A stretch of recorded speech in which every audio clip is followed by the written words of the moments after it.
Happy Thursday and welcome to the Daily Mastermind. I am your host, Sonny Von Cleveland. Today, we're going to be talking about taking 100% responsibility in your life for your life. One of the biggest myths that is pervasive in our culture today is that we are somehow entitled to a great life, that somebody, somewhere, somehow is supposed to be responsible for filling our lives with happiness and career opportunities and great relationships and great family time.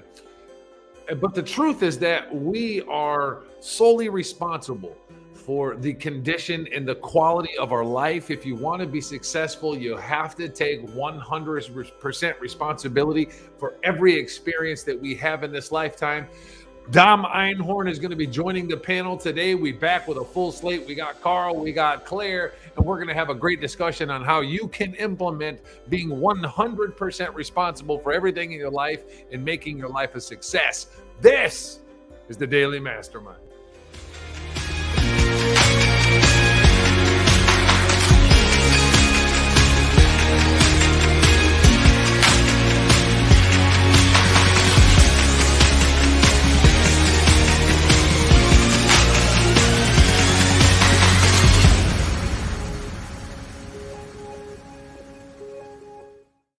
Happy Thursday. We have a full panel in the house. Joining us, as always, Itopia Coaching CEO and founder Claire Rogers, U.S. retired Naval Chief Carl Blair, and coming all the way from France, the founder and CEO of Born to Invest, Dom Einhorn, is with us in the building. Thank you, everybody, for tuning in. Happy Thursday. And today we're going to be talking about how to take 100% responsibility for your life. It's not the easiest thing to do, but if you can do it, you'll find unparalleled success and accomplish anything you want in life. I'm going to start it off, shooting it over to Dom Einhorn as our guest today, and let him jump in first with his thoughts on taking 100% responsibility. Let's start the conversation. Dom, how you doing? I'm doing great. How are you guys? Wonderful. Awesome. Yeah, I think kick it off with one of my favorite quotes of all time from none other than Winston Churchill. Nice and simple. The price of greatness is responsibility. Ooh. So if you want to achieve anything in life, if you want to move forward in life, if you want to get anything done in life, you have to own up to it and you have to be responsible. Now, what does that mean? If you go back to, I'm a linguist by trade, so etymology, where does the word come from, right? Respondere in Latin is to pledge, to promise something in return. So that's the root of the word itself. So if you're responsible, by definition, you are pledging something. In other words, you're doing exactly the opposite of what you discussed previously. You're not waiting for something to fall into your lap. You have to stand up. You have to do something. You have to be proactive about something. That's what responsibility is all about. If you are making a faux pas, if you are offending someone, instead of walking away, it is your responsibility to make up for that faux pas and to do something that is right. If you make a mistake, you have to pledge. You have to do something in return to fix that mistake, and that's what responsibility is. And it is my belief, and I'm sure that everybody in the panel is likely to, because we're like-minded people, to agree with that it's impossible to move ahead in life without being responsible. But if you go back to the root of the word, you know exactly what that means. And I think deep inside all of us, we all know that there is no other way, that if we're basically fooling ourselves, if we would behave any other way other than being responsible. And yes, going back to Churchill's quote, it is absolutely and utterly impossible to be great or to achieve anything great without being responsible. I like it. Claire, you want to jump in on that?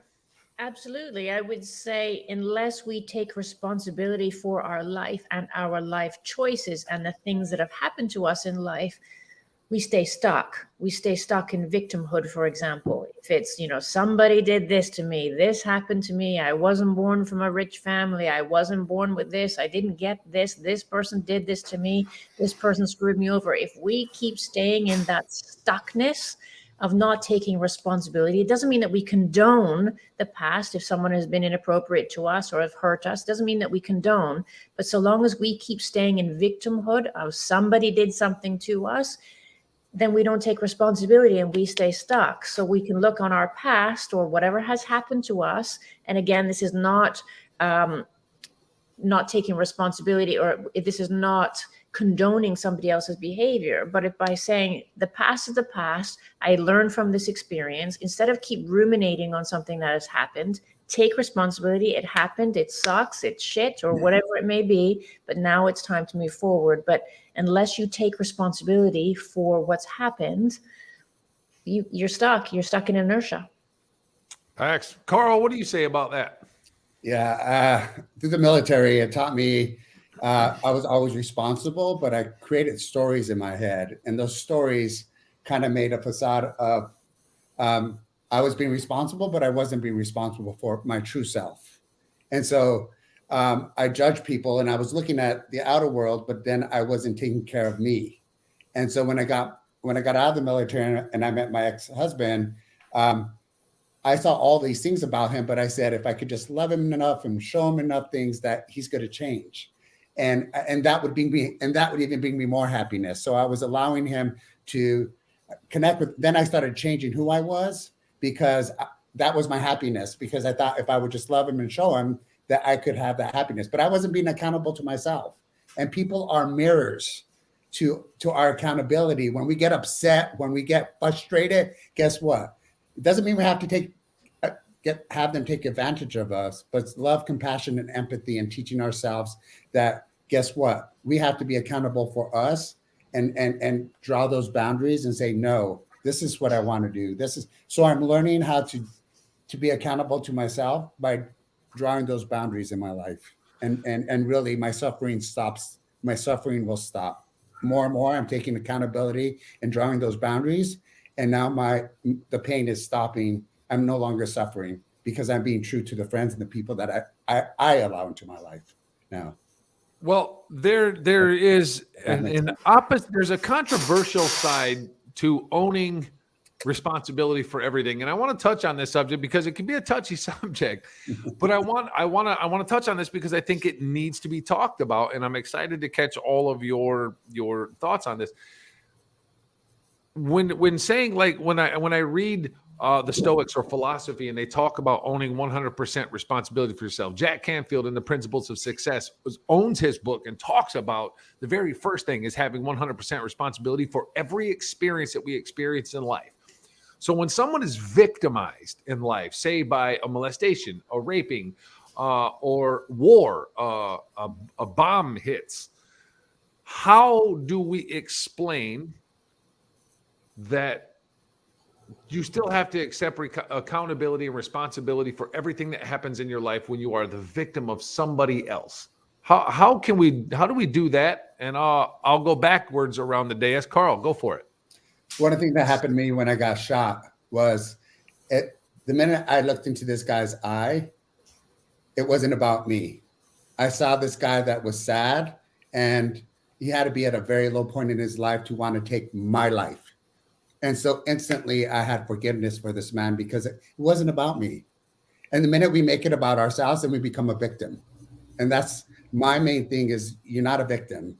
And people that do things to you, they do it because they're in a dark space or they're in a place where they can't. And I just let it go. And so, but going back to responsibility, how would you say that you're responsible for that situation? I can answer that. Sorry, so when I travel, normally I'm conscious, and Puerto Vallarta is a very, very sweet spot. I felt very comfortable. I got too comfortable where I was at. I was holding my ex-husband's hand, and at 2:00 in the morning, walking to the streets of Mexico. What was I thinking? And I traveled around the world. And I'm always conscious of these things, but for whatever reason that night, because I felt safe. And it doesn't matter where you are in the world. It's important to make sure that you're conscious of this. And because when you're different, people aren't going to understand you. And the minute an evil pops up, they could do what they did. And so being responsible and taking that responsibility. 100%. And I want to touch on what Sisame said. This is a perfect sentence right here. Sisame, coming in from France, says you are responsible for your answer to the situation, not the situation itself. Dom, what do you think on that? Yeah, I agree with Carl. I've fortunately, never had an experience like that where I got shot, knock on wood. But I think if you can draw a parallel to what's going on right now in the Ukraine, I think there's a direct parallel between responsibility and freedom. And I think Sigmund Freud hidden that in his work, because most people do not really want freedom. Why? Because freedom involves responsibility, and most people are frightened of responsibility. So, for example, I mean, case in point right now, very concretely in the Ukraine, you can either fold, you can leave your country, disappear, but you're going to probably be regretting that for the rest of your life. It's always going to be in the back of your mind. You know, the fight mode, right? Are you going into fight mode, or are you going to be disappearing and running away? Most of them actually that we see on a daily basis, they're fighting. They're living up to it. They're taking responsibility, extreme responsibility that is not necessarily theirs, right? Because what comes first? Is it your family? Is it your immediate family? Is it yourself? In which case, you may want to, move away or, cross the border because you're safer there. Or is it this vague notion that we have of belonging to a fatherland, in this case, Ukraine? And you're taking an extreme risk. You're risking your life.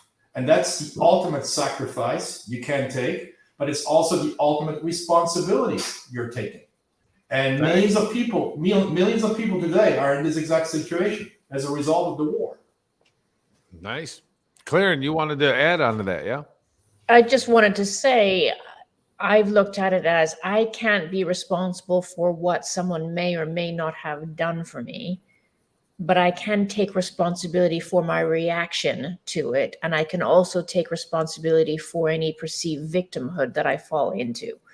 It's easy to say someone did something to me, therefore I'm justified in my reaction. But that reaction could end up being a lifestyle, And so I take responsibility for this happened to me, but I can choose how I'm going to respond to it. I'm going to choose to embrace forgiveness or whatever the corresponding emotion is that I need to embrace. But I take responsibility on how I go forward from this. Any thoughts on that? Yeah, very good point, because I think we touched upon it last mastermind I was on. Carl was there too. We're talking about the power of habit. If you make it a habit to play the victim, you're never coming out of it. I mean, this is the ultimate declination of responsibility, right? I 100% agree with that. If you do it once, you have to snap back, right? You may have a valid excuse, but that valid excuse doesn't perpetuate from one situation into another. At one point in time, you have to stand up and take responsibility for all your life.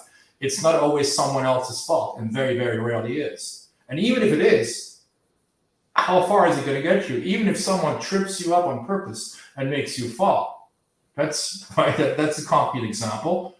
Right. Where does it get you to blame that person for tripping you? Right? Nowhere. So you have to live up to it. It happened. Move on. Now you got scratches all over. Okay. It's time to lick your wounds and move on. If you keep blaming that person, you're not going to move on. No. And to that point, Claire and we even discussed it this morning a little bit. I guess it can be seen as controversial or a very touchy subject, but I accept responsibility for every single thing that's ever happened to me in my life. I look back and I find the way that it was my fault. And being a childhood molestation victim, I was molested for 5 years by 4 different men. I can go back and point out each moment where I should have and could have done something different in every one of those scenarios that would have prevented it. Is it and I'm not appeasing the predator. I'm not going back to say that the predator is not responsible. But there was a moment in every situation where I could have ran with screaming my head off. I could have done something different. So by that, I have put myself in that position. So I accept my responsibility for what has happened to me in my life. When I was raped in prison, it was my fault because I put myself in prison. If I had not put myself in prison, I wouldn't have been in that scenario.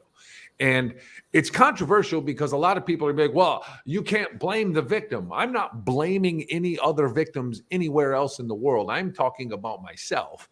And I accept responsibilities for those instances in my life. And I've come to find that that helps me to heal and helps me to recover and helps me to move forward in my life and put it past.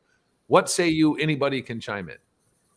I, at an early age, realized I was gay, and I just wanted to be this happy-go-lucky kid. And at an early age, I realized I couldn't be because I wanted to be a cheerleader, and someone said fag, and so being responsible for myself was the hardest thing I ever had to do. Was by the time I was 15, I was drinking too much, I was getting wasted, I was suicidal, and then the realization of I woke up one day and it was either death or life. I had to be responsible for myself. So I drove myself to the nearest recruiting station and say, I want to join the Navy at 17. They said, son, you can't.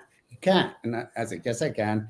My mom will sign the next day. So literally they drove down, signed me up. And literally 2 months later, I was in the military. That was the hardest thing I ever had to do, was to leave my comfort of my home, of my family, and to go out into the world and take charge of my own life.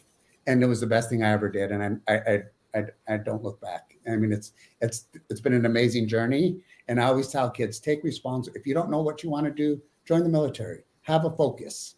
And that way your life will take you in different directions and your world will open up, as it did for me. Love it. Yep. Claire, Dom? Yeah, I would make probably a big distinction when it comes to responsibility between children and adults. And we all become adults at different ages. I'm sure Carl was an adult at 15 or 16. I don't know. Maybe I became one at 31, I believe.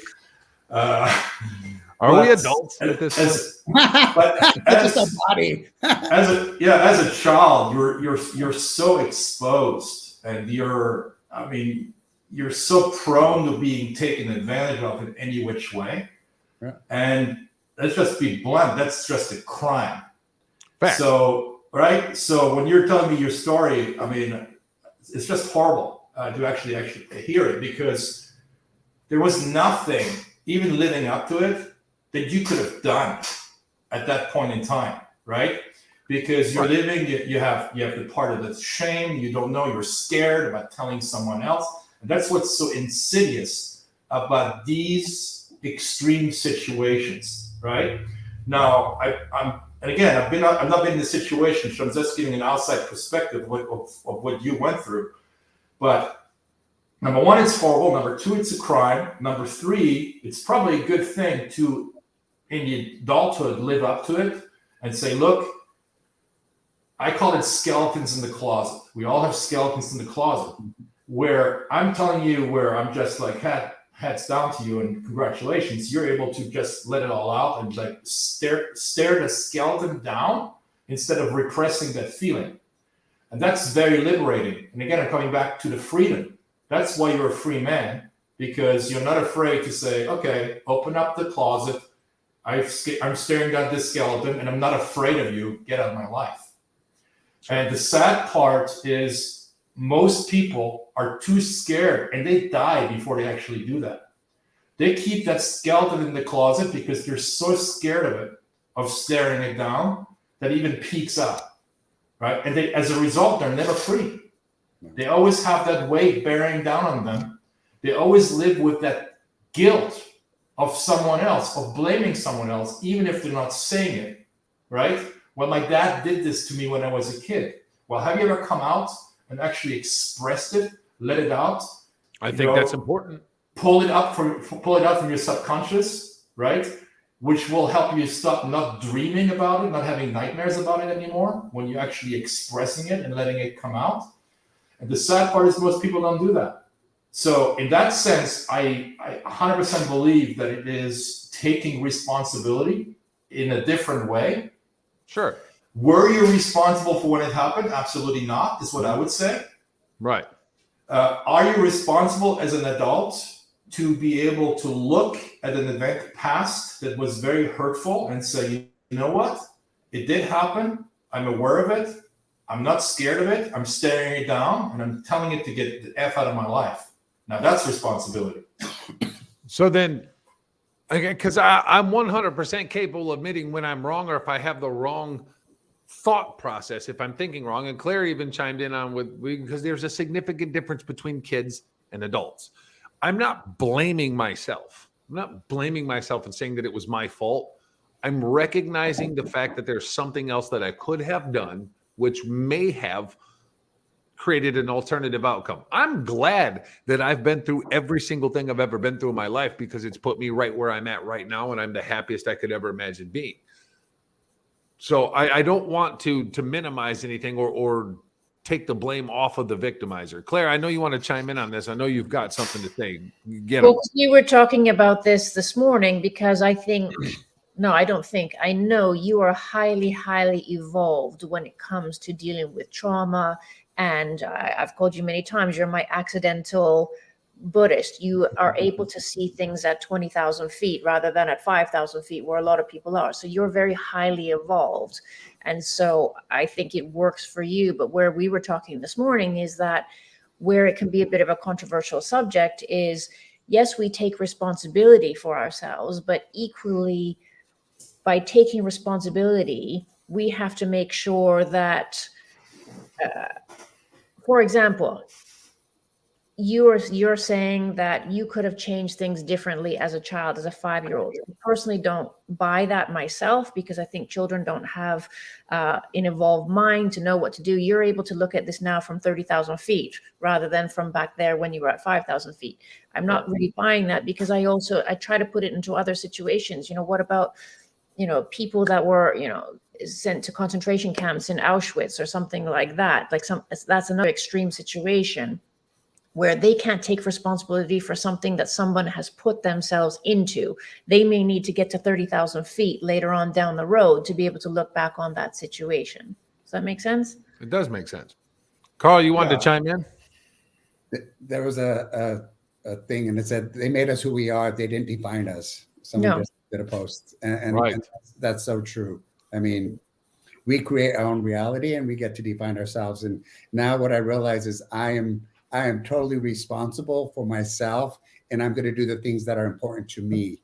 And instead of allowing people to change who I am, I'm going to just be the change that I want in other people and make sure I take care of myself. Be the change you want to see in the world. Yeah, here's the other side of the coin now. Now, how do we give people tips or how can people, because being responsible for everything in your life can be scary. It can be a very scary thing.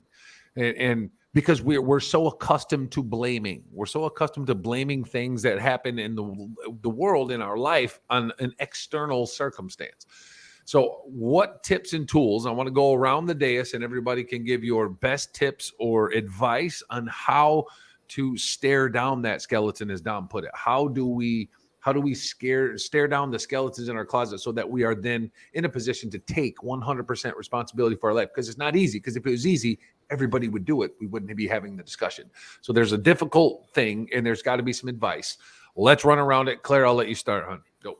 So I'd say the first thing is get a good old-fashioned pen and paper and write down where your life is at right now today. And write down what is not working for you and what is working for you. But when you write down what is not working for you, explain why. Why is it not working? And then see, are you blaming external factors as to why something's not working for you? Hey, I'm in a shitty relationship. My boss is an asshole. I don't get paid enough money. Whatever it is, write it all down. Where's your victim statements? And then change those victim statements of where you can take responsibility for those victim statements. Ooh, I like it. Dom, what you got? I got a book that kind of changed my life that probably others can find some solace in it as well. And it's called Brain That Changes Itself. Have you read that, Claire? Look, you totally just perked her little brain up. She's a bookworm. You did. I'm like, she's like, wait a minute. I haven't read that one. I haven't read it. So Norman Deutsch, DOI, like the car, but with an I in between. And basically, it goes back to creating healthy habits and undoing bad habits. So we had some of that discussion on the last call on which I was on. If you take the example of Christopher Reeves, who never complained when he had his spinal cord cut, that's one thing, never complained. He took responsibility for an accident, for a freak accident, falling off a horse. He was Superman one day, and he woke up the next day, and he was no man, right? So think about the drop in perspective right there of a man who was Superman, and the next day, I can't walk anymore, I'm in a wheelchair. Now, he was, in my opinion, one of the strongest minded, strongest willed people in the world, because he was able, by sheer focus, by sheer power of the mind, his toes were wiggling again when nobody had ever seen that, and everybody thought that was not possible, right? And he convinced himself that he would be able to walk again. Unfortunately, it didn't happen because he caught a bad infection and passed away. But he was close to actually regaining control over his lower body. But when you're taking accident victims, car accident victims, typically when the right lobe of your brain is damaged, it affects the left side of your body, and you cannot move the left side of your body anymore. And vice versa. You have a left brain injury, your right side of your body is handicapped, and you can't move anymore. So up until about 15, 20 years ago, everybody in the medical field believed that we're potatoes, right? We're done. There's nothing you can do about it. What Norman Doidge and other scientists proved, black over white, is that you can rewire your brain to take control of that side of the body. In other words, you can shift. The activity was taken over by one part of the brain to the other lobe, and that lobe can now regain control over the limbs that are no longer there. So Carl was in the military, so he knows what the ghost limb is all about. The ghost limb. The ghost limb, right? So a soldier gets shot on the battlefield in his left leg gets amputated, and lo and behold, the soldier who's missing the left leg is complaining that he's got extreme pain in the leg that's missing. That's right. The ghost limb. The phantom pain. Phantom pain. Now, what needs to happen at that point in time, there's therapy that takes place, and the therapy teaches that soldier to become aware that that limb no longer exists, because the pain is not in the leg, the pain is in the brain. So that needs to be shut off, which takes exercise. I've done some of those exercises. They're very, very difficult when you're working on, as Claire mentioned, problematic areas in your life, right? So when I first went in for a session, I'm laughing about it because the first thing the guy does, the psychotherapist, he puts some electrodes on my head and he tells me to shut up. I'm like, okay, I can do that. I guess I can do that much. And then about 3 minutes later, he starts speaking up and he's telling me my life story just by looking at my brain, how my brain is wired. And the first thing he tells me is, Dom, you're not really the romantic type, are you? I'm like, have you been talking to my wife?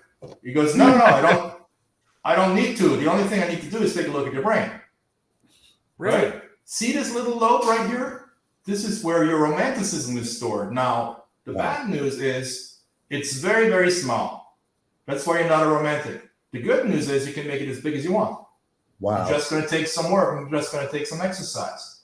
So he's telling me everything, all of my strengths, all of my weaknesses, and I'm just like feeling as naked as I've ever been in my life because the guy's telling me my life story. I can't hide anything. He's just looking at my brain, how it's wired. Wow. So the beautiful thing about so I went through exercises, right?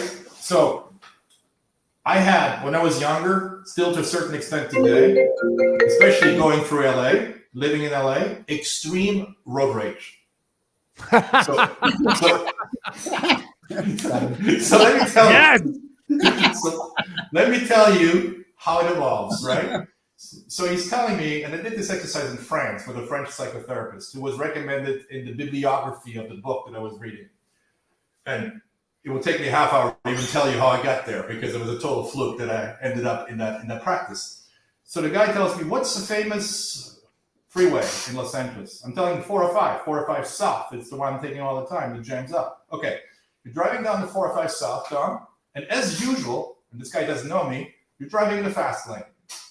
And now all of a sudden, You look in your rear mirror on the right side and you see a guy coming up very fast in the middle lane, and he's already seeing as I'm wired up that I'm boiling, right? He's passing you from the right side.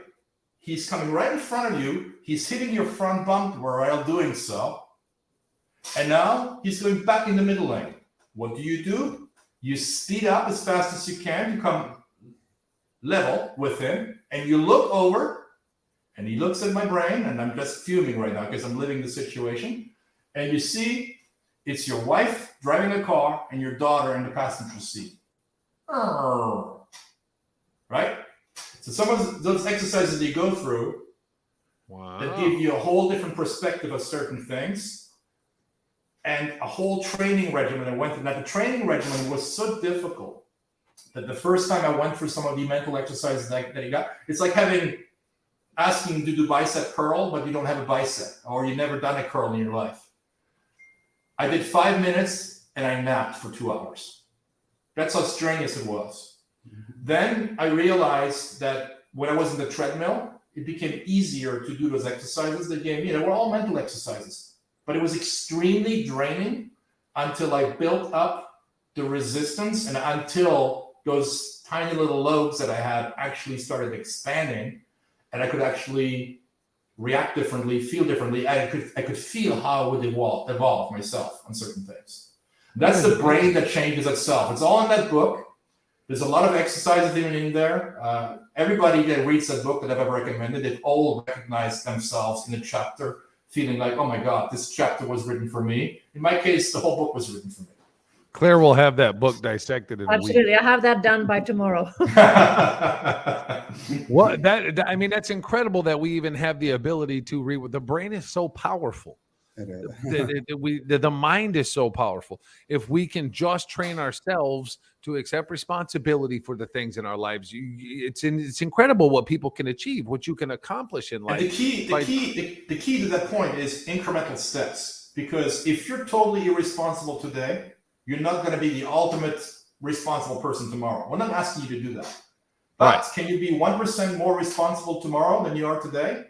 Right. Probably yes. It's And a if you baby can do step. that for 100 days, Combine those baby steps. That's the whole key, right? Because somebody may tell you, hey, can you do me this favor?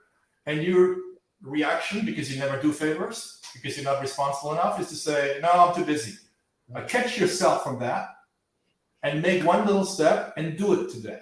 Someone's asked you to do something. If you are a teenager, because Lord knows, and I've had a teenager for long enough. Hey, Annabelle, can you do the dishes? Maybe she's listening. I sent her the link earlier. Annabelle, can you do the dishes? I'm not feeling it today. Well, maybe you're feeling it today, right? And step up. He's no longer a teenager. She just turned 26. But step up. Now she's doing the dishes, but just not for me, right? But everyone can take that baby step. And the more of these baby steps that you do take, the more you unglue yourself from this irresponsibility, and the more responsible you become. Actually, you'll feel extremely grateful because it feels great, because now you're doing something that you thought you were capable of.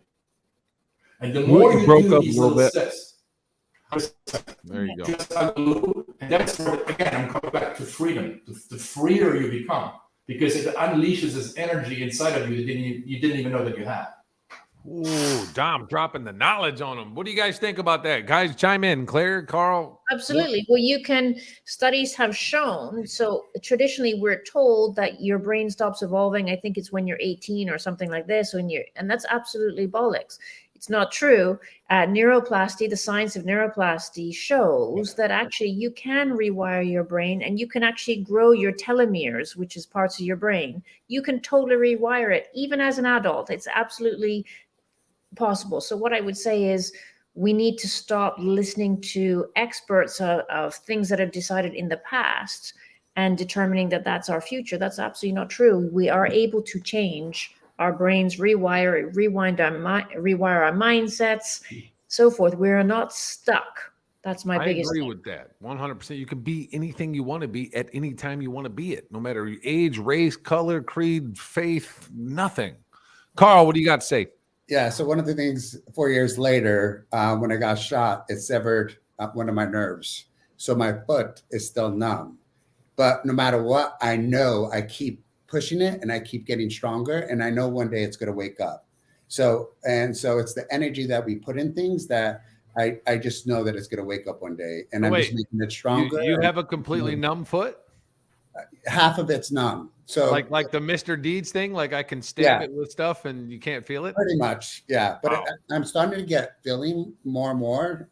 It's still numb, but I scratch it and do all those things and I work it out. The strength is there, the movement's there, but I just don't have the feeling in it. And so when I walk a lot, it's still numb and it hurts. It starts to hurt. I love to dance, but I can't dance that much because it's like, but then, like you said, I can rewire my mind and there you go. It's not going to hurt as much. Absolutely. And Yeah. you can rewire. See, I didn't know that about Christopher Reeve either. I didn't Actually, know that he started to actually, wiggle his toe. if you Google it, there's a very famous video on YouTube. If you Google it, he actually was able to walk across a stage with the assistance of a walker, but he actually did get to that stage where he could do that. Christopher Reeves did? You Yeah. did. I saw that. I actually saw that back in the day. Yeah. I did not know that. Now, you said that there was a video you had seen about somebody who got themselves to walk again, right? There's quite a few, so I like to read all of that kind of stuff. So there's lots of books that I can recommend and lots of videos where people who have been diagnosed with incurable diseases like cancer or AIDS, or they're told they're never going to walk again, or the chances of walking again are like 1%, and those people through sheer gumption have managed to do it. And for me, that gives me a lot of hope, because that doesn't mean that that person has some special superpower. It means that we all have the ability to do that kind of thing. So, I mean, and think about it as well. Our bodies have an amazing way. They know how to heal themselves, right? So if they know how to heal themselves and said, you cut your finger or something, it knows how to heal itself. You don't need to tell it how to do it. It does it. So on that same concept, then our brain knows how to rewire itself if you put the right knowledge and information in there. And do you think that comes from accepting responsibility? Because I feel if we mask the things that happen to us, if we don't accept responsibility, if we're constant blamers and we push things off to circumstance or the world, it's something else's fault other than ours. I think that puts up a mental block in our mind, right? It puts up a psyche block that doesn't allow us to do the work that needs to be done, because we're living in a false reality. On some level, it's a false reality by not accepting things, right? It traps us in victimhood. And so just by being in victimhood means that you're never, ever going to move forward. And so it doesn't mean that we condone what may or may not have happened in the past, but it's saying, okay, from today, it's happened, it's done, it's done. So what is the point of reliving this over and over and over and over again? By reliving it over and over again, and someone did this to me and so forth, and ruminating it on so forth, you are stuck, you're trapped. So you're keeping it alive. Keeping it alive. So you need to let it go. I actually read in a book the other day, and I thought this was a really interesting concept, is if you find yourself trapped in a situation where you're angry at someone, or you feel as though someone has done something bad to you, try to get a pen and paper as well. You can tell I'm old school. I don't believe in technology. I'm a pen and paper girl. But sit down and try to write down your good memories of a person. She's been doing that lately, and it's been helping, I think. And it actually does work. So I've got a couple of people who have I have perceived, because again, it's perception, right? I have perceived have hurt me quite badly in the last 12 months. And I've actually got pen and paper and written down, we'll actually try to think of some really good memories. And actually, I can think of some great memories. And I found myself chuckling in my journal and thinking, okay, so now let's rewire the memories to not just bad memories. Let's rewire them to good ones. And then you can move forward. So I have someone visiting me that I met when I was 19.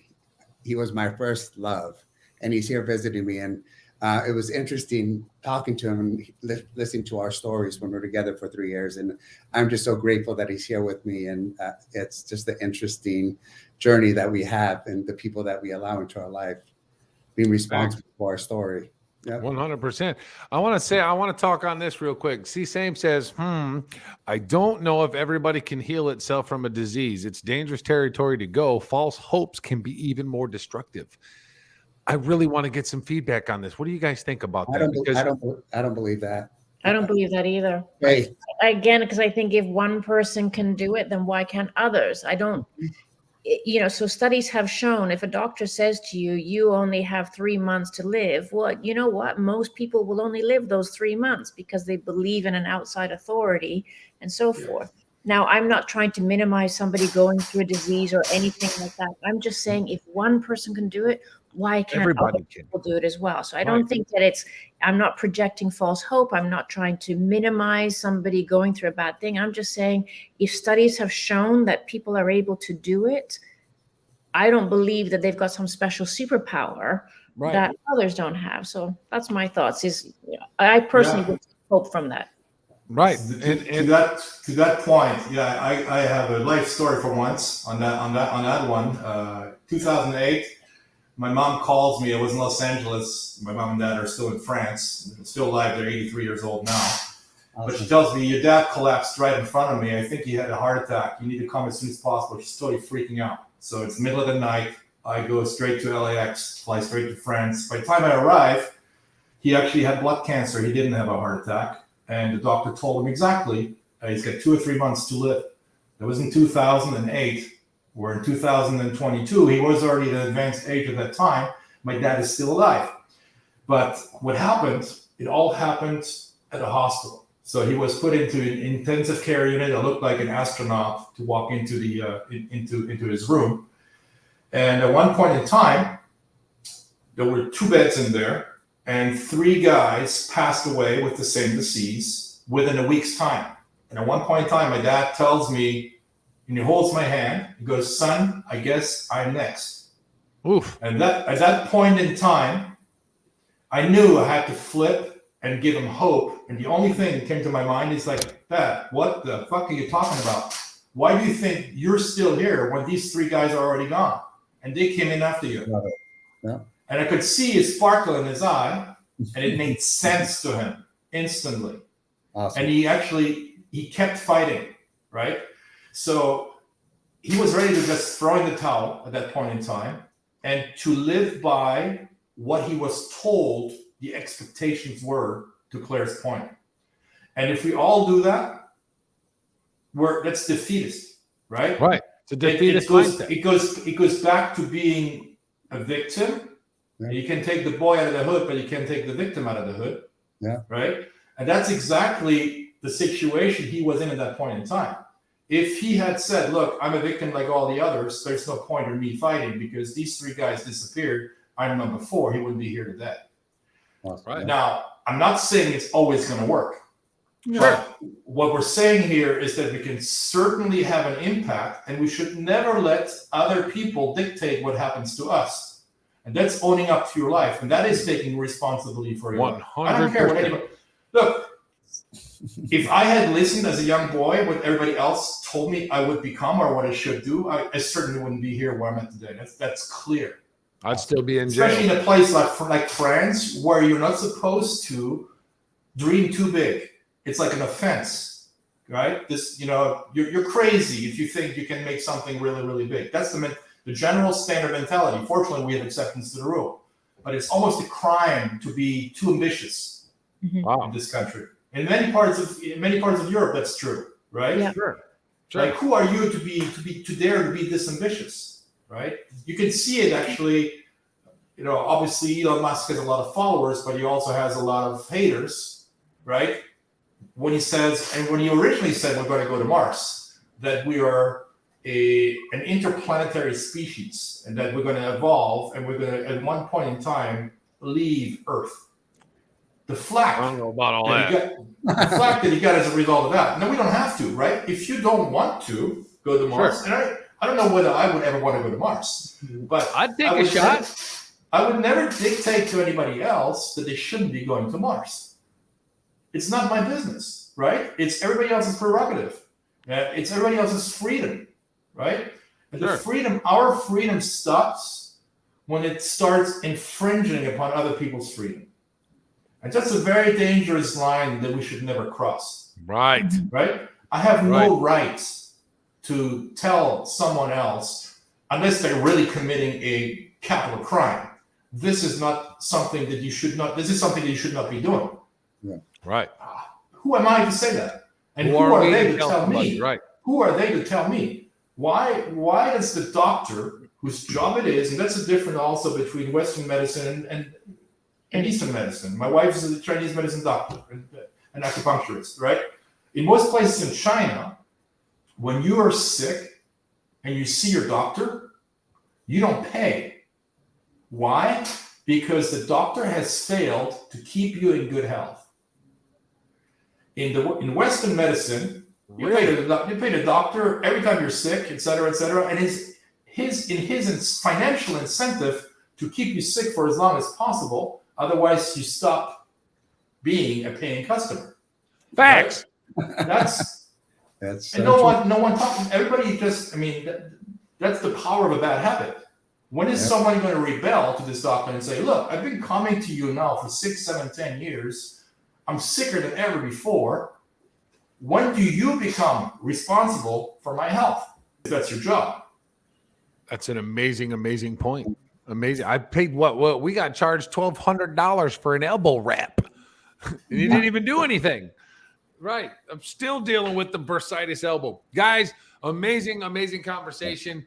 Listen, you got to take responsibility for your life. If you do it, if you put these things that these guys have talked about today, these guys and this gal have talked about today, and you put them into practice, you're going to find so much more fulfillment and a lot more success in your life, because at the end of the day, take off the veil of blame and just accept that we control every single thing that happens to us in our life because it's a choice.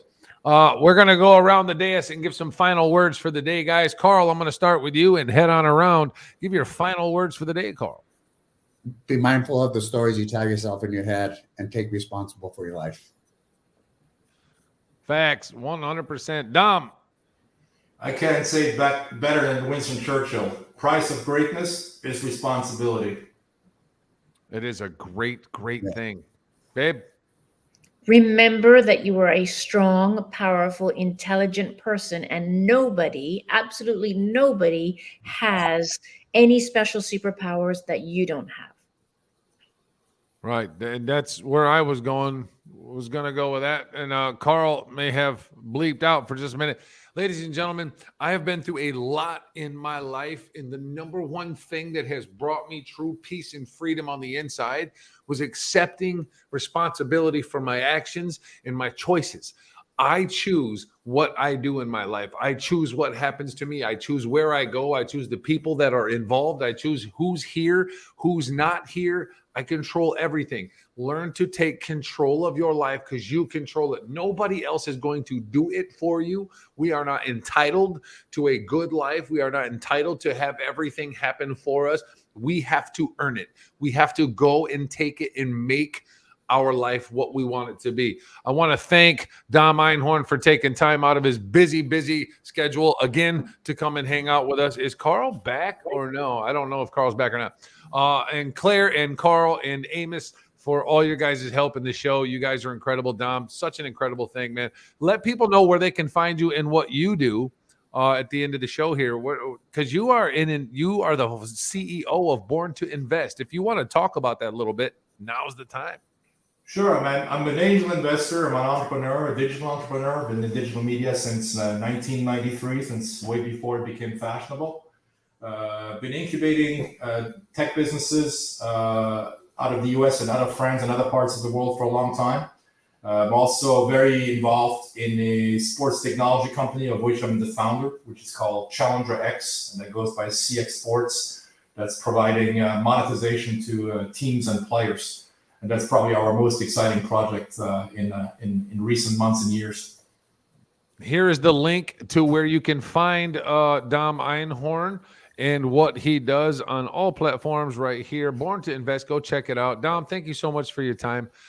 We greatly appreciate it. You want to stick around here after we end? We'll have a discussion. Thank you guys so much for coming and hanging out and engaging. We love and appreciate all of you guys. Have a beautiful, blessed day. Have a beautiful, blessed life, and take control. For Claire, for Dom, for Carl, I'm Sonny. We'll see you guys tomorrow on the Daily Mastermind.